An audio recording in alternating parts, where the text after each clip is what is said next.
her lips which whisper like reeds on the wind, wet with moisture sprung from a well deep within, whispers, like the petals of an iris, the reedy blossom which weathers and is not trodden down for long. Line 795. 6 donkeys abreast, encumbered with chests, barrels, provisions, and kegs. A piece well ahead led Catania and Fred. Of men there were 42 legs, with archers in ranks to cover the flanks or envelop any forward opponent. Their main job would be to protect the donkeys from brigand, tramp, vagabond, or bandit. Esmeralda and Amber commanded the vanguard, accompanied by Derek and Nigel. The rest took the rear, less noise for to hear, with Armando and Warhorse to ride. With Eagle at large and Claudia in charge, the rearguard had vistas commanded.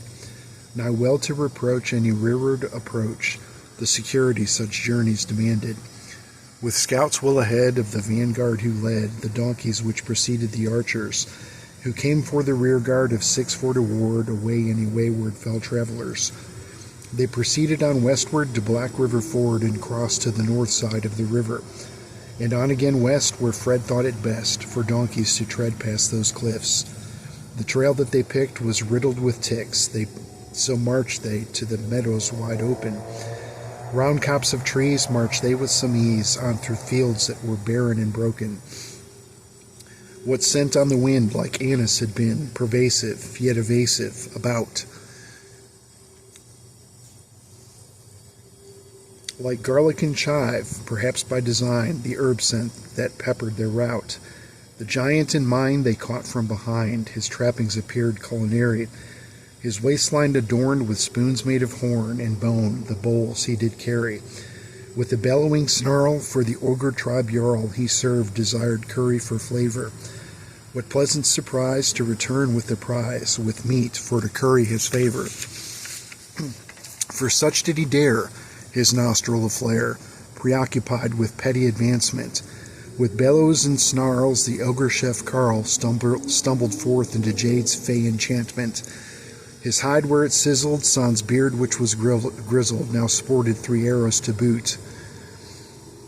Aware not as of yet of Catania or Fred, he flattened poor Jade with his foot.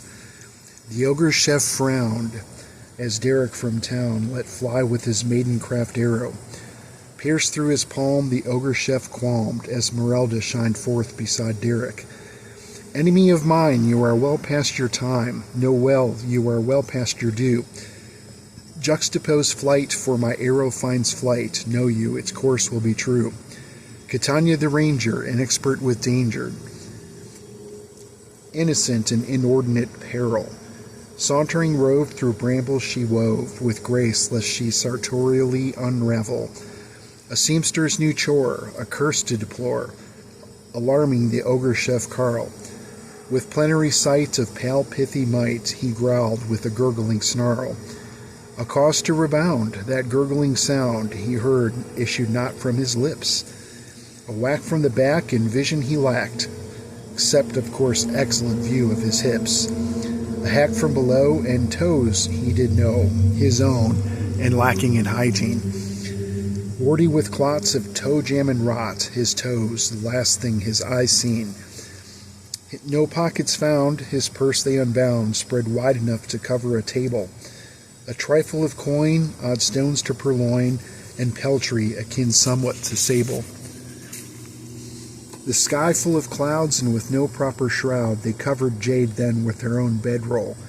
A cairn made of stone o'er Jade's pale frail bones, and off again into the meadow. Through brambles and briars and scrub that grew drier, the skidders replacing the skeeters. A dudgeon to dwindle as footfalls grew nimble, like game ill to implicate beaters. What footfalls grew meek as the sun passed its peak, would weary but ever so tardy. Witless in haste and wordless distaste, torpidly engaged in toponomy.